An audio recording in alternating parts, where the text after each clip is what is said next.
Welcome to Libby Tutorial. Libby provides the services of Electronic Lab Notebook and Laboratory Information Management System. In this tutorial, I'm going to show you how to use chemical drawing widgets. Currently, Libby supports Marvin.js, Kekulé.js, JSME Molecular Editor, and Smiles Drawer. To draw a chemical structure, first, add a section with one of the chemical drawing widgets. Use the tools of each widget to draw a molecular or reaction. Click the Save button to save the results.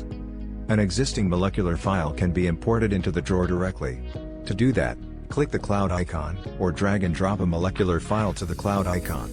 The molecular or reaction will be loaded into the section automatically. To perform the substructure search, click the Substructure Search button and then select a table from the drop-down. A list of records matches to the substructure will be returned. To perform the similarity search, click the Similarity Search button and then select a table from the drop-down.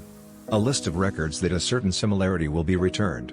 The default results return more than 65% of the similarities. I hope this video is helpful. Please subscribe to our channel to get the most recent updates. If you would like to learn more about Libby ELN and LIMS, you can schedule a free online demo at schedule.libby.com.